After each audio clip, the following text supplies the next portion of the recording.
Hi, I'm Adam Summer. You're listening to the Yerushalmi Talk podcast with the support of the Yeshivat Devar Yerushalayim in Har Nof, Jerusalem. This is Demai, chapter 5, Halacha 6. This is a very short Mishnah and Gemara in the Art Scroll 47b1. Extremely short. In the Art Scroll, it will only be 2 dafs. Anyway, the Mishnah is going to be talking about different kinds of merchants who can act as middlemen between a manufacturer and the public. And now the Mishnah is going to talk about what the Mishnah calls a householder, and that is going to be a person who's going to sell his own produce. Now that can come from his own garden or farm, and then there's going to be another one where he can collect it from other suppliers, like other people who have farms, and then go and sell it.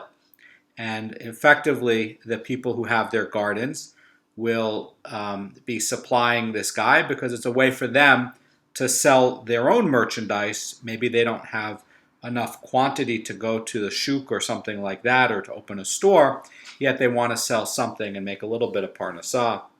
The Mishnah is going to say one who buys produce from a householder.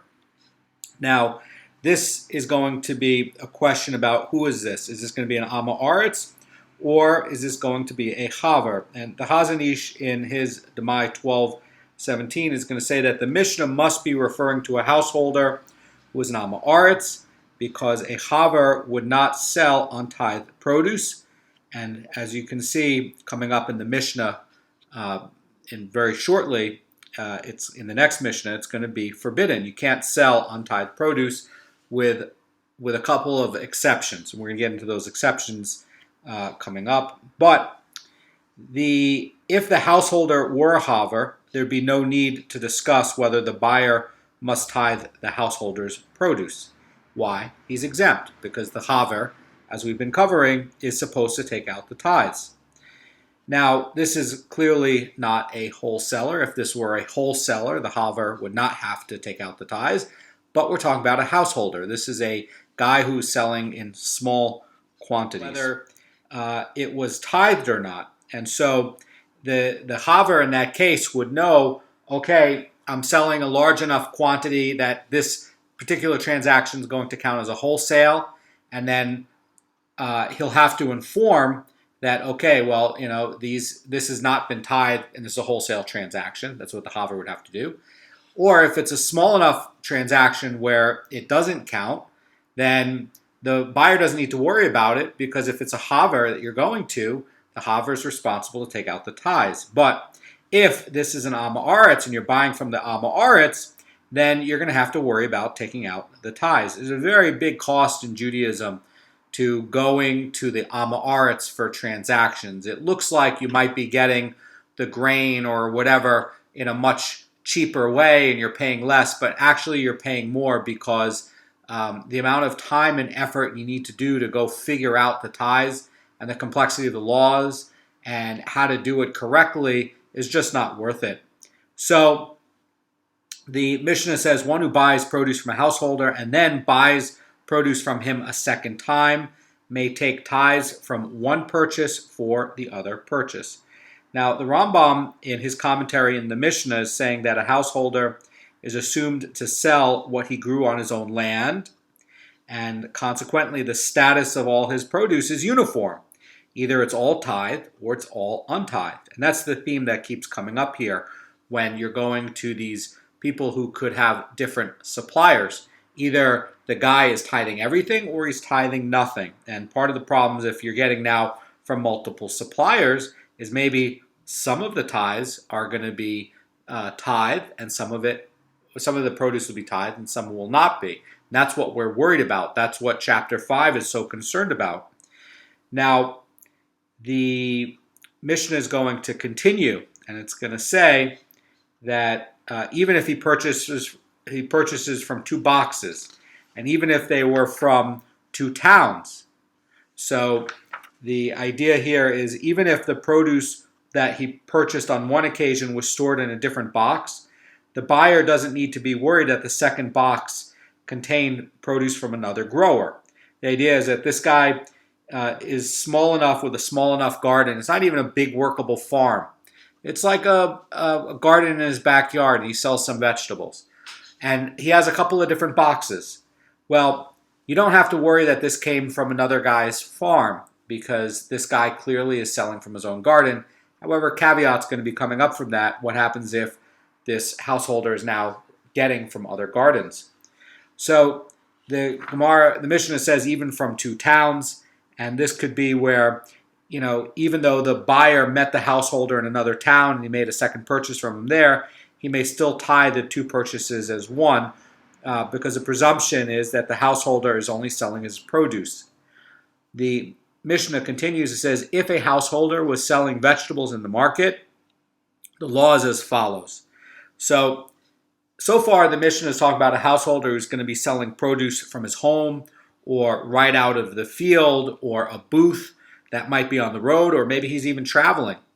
Now it's going to talk about where he's actually setting up a stall in the market, like at the shuk, and now he's going to be functioning like a merchant. Now, since merchants are going to buy from a lot of growers, it's possible now that these vegetables at the stand at the shuk came from many suppliers, and now we're going to have some issues. So before, we were delineating that this is a guy who maybe has like a farmer's booth. You see this sometimes in New England, in the North in America, where you'll be driving in a place like Vermont, and a guy will have a farm there, and he'll set up a booth, and he'll sell some of his local produce. He'll sell some pumpkins and corn and tomatoes, and it's very small quantities. We're talking about something like that. We're not talking about a guy who is now operating as a businessman or as a person who has a stall in the shuk. That's going to be quite different. So now we're talking about the guy who's set up to sell vegetables in the market, and the law is as follows. It says this Mishnah, when it is known that they, the householders, workers, bring him vegetables from his own gardens, the buyer may take tithes from one purchase for all the other purchases. But when they bring him vegetables from other gardens, the buyer must take tithes from each and every one separately. So now he's functioning where he has so many vegetables that in order to keep in business and not run out, because you can't grow this much in your little garden plot, he has to get from many suppliers. And so you can't mix the produce of several growers. And, even if he's an Am Aretz, you still, can't mix the produce of several growers. And because you're going to have now multiple statuses for tithes. So if the householder is going to be getting his produce from other growers, vegetables purchased from him may not be tithed as one. Rather, he's going to have to tithe each bundle of stalks separately, because it's going to be assumed that each bundle is going to be obtained from someone else. The Gemara is now going to get into the Mishnah's last clause, which is ruling that the vegetables of each grower must be tithed separately, and it does not specify how they should be tithed. And usually, this is the insight of the Pnei Moshe, usually the produce of each grower is going to be bundled together, so that each bundle will contain vegetables of no more than one person. And the buyer should be allowed to tie together all the vegetable stalks that he found in a single bundle, as opposed to each stalk on its own. Gemara is going to now ask whether this assumption can universally be accepted. And Rabbi Yonah asks a question in this Gemara. According to Rabbi Meir, one must tithe each and every stalk separately. In other words, he's saying, according to Rabbi Meir, must one tithe each and every stalk, a bundle, separately. And basically, the Mishnah stated that if the vegetables came from a different garden, the buyer is going to tithe each one separately. And this must mean the tithe of every bundle separately, because each bundle is going to assume to come from a different grower. But perhaps you could argue, and this is what the Gemara is going to try to explain, that no, you actually have to tithe each stalk of the vegetables separately, because it's possible that the bundle became untied, some of the stalks fell out, and they were replaced by stalks from another bundle, and they were retied. And so now inside of this bundle, you have many different stalks. That's the worry. And the Chazan Ish explains about this. He says the Gemara's question is difficult to reconcile with Rambam, who holds that all the parts of a single purchase may be tied together, indicating that there's no difference between the bundles and the stalks. But nonetheless, here's the Gemara. Gemara says, for we learned in a Mishnah elsewhere, this is going to be in Makshirin 6.2, this is going to be based upon the principle of hechsher, where food can't become tamei unless it becomes moistened with water or one of the other 7 liquids. And so it says, Rabbi Meir says over there in Makshirin, why did the sages rule that all the vegetables a person sells in the market are tamei? And the Gemara is going to say, only because of fluid of the mouth. In other words, the saliva from the seller's mouth is going to moisten the vegetables and render them susceptible to tumah. And Rabbi Meir is holding that the seller is going to bundle up the vegetables, and the bundles of vegetables are likely to unravel, and he's going to hold them with his mouth and retie them, and that's going to make it wet with his saliva.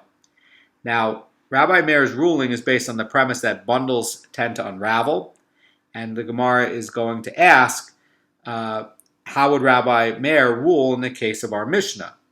And the Gemara says, just as you, in other words, Rabbi Meir would say there regarding Tumah in Makshirin, that it is common for a bundle to unravel and get tied back together with one's mouth. In other words, that we know that saliva has a halachic status of water, and that is going to render food susceptible to Tumah. And basically what this is holding is that the guy is going to hold this with his mouth while he's retying the knots with his hands. And the Mishnah over there in Makshirin has a 3-way dispute. You have the Tanakama, who's saying that all vegetables in the market must be assumed to be tamei because the sellers are going to sprinkle water on them to keep them fresh. That makes it susceptible to tumah. Then you have an opinion by Rabbi Yudah, a second Tana, who's going to say that fresh vegetables are presumably tahor because the sellers don't sprinkle the water on them. They don't need to. And then you're going to have this opinion by Rabbi Meir, who's going to say that the vegetables are presumed to be tamei, but it's not for the same reason of the Tanakama. It's because they could hold the vegetable stalks together with the mouth while they tie the knot with the hand.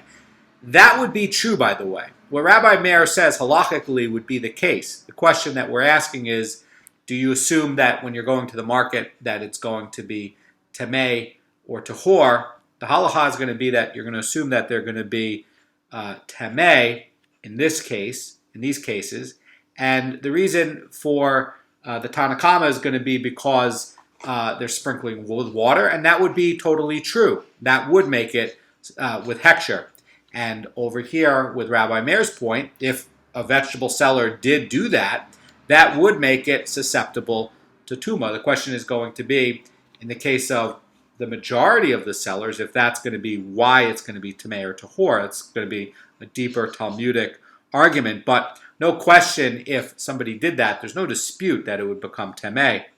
So the case over here is going to be where Rabbi Meir is going to be saying that it's common for these bundles to unravel and get tied back together with one's mouth. And actually, we're going to be finishing up this Gemara very quickly, very soon. And it says, so too here with the case of tithing. And the Gemara says, do we say that it is common for a bundle to unravel, and when the seller reties it, he places the stalks that were inside the bundle outside of it, and stalks that were outside of the bundle inside of it? In other words, according to Rabbi Meir, he's saying that the bundles are prone to unravel, and we must consider the possibility that in our case here, the householder's bundles also unraveled. And if that also did happen, Rabbi Meir is saying that he presumably shifted the stalks from one bundle to another, and then he retied the bundles. And once the stalks are moved from one bundle to another, now the contents of a single bundle can no longer come from a single grower. It must have stalks that came from different suppliers, different growers.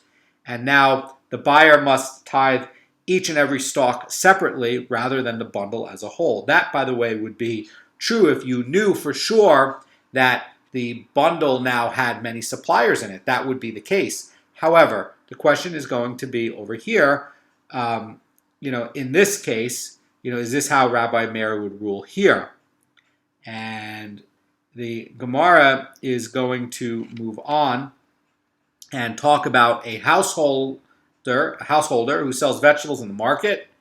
And the Mishnah is going to draw a distinction. It's going to say, if he sells only vegetables that grew in his gardens, and by the way, this is going to clear up this question about Rabbi Meir. This is going to help to clear this up. We're not talking about laws of Tameh and Tahor. We're talking about right now about the laws about tithes in this case. And over there, it's going to be assumed that anyway it's going to be Tameh because of the Tanna Kama's ruling. And Rabbi Meir also agrees that it's Tameh. The reasons are different, but it's still going to be Tameh. So if he sells only vegetables that grew in his own garden, the buyer may tithe all of them together. But if he grew in the gardens of other people and other people supplied him with produce for this marketplace, then the buyer may not tithe the produce of one owner's garden for the produce of another owner's garden. And again, you're not supposed to be selling tevel, and if you have an Amma Aretz grower, he might not be separating out all the tithes. He might not be separating out any of the tithes, or he might be separating out all of the tithes. You just don't know. So the problem comes where if you have many gardens, you can't tithe them all together because you don't know the status of where they came from and whether they were tithed. And you can't tithe something twice. You can't do that because you end up where you end up with problems where it's already been done. And it's just like, you can't take something and sanctify it and send it over to make it holy twice, like at the temple. Like you can't consecrate an animal and then if it gets lost, you bring it back and then you consecrate it again for something else. It's already been consecrated, and so you can't reconsecrate things. And that's kind of a theme that comes up over in Masechet Zevachim, which is about consecrating the animals. So Rabbi Yonah says, not only if the vegetables come from his own gardens may they be tithed together, but even if they came from other gardens and the gardens of others, the same leniency is going to apply, and it depends on the following. If, this again is the key, if the owners of the other gardens tithe their produce in accordance with the householder's instructions and will, then the buyer may tithe the produce of one garden for the produce of another garden. But if the owners do not follow the householder's instructions, the buyer may not tithe the produce of one garden for the produce of another garden. So basically, either you're tithing everything or you're tithing nothing. And so if the householder is requiring that they're going to come and do all the tithes, then you can assume that it becomes uniform.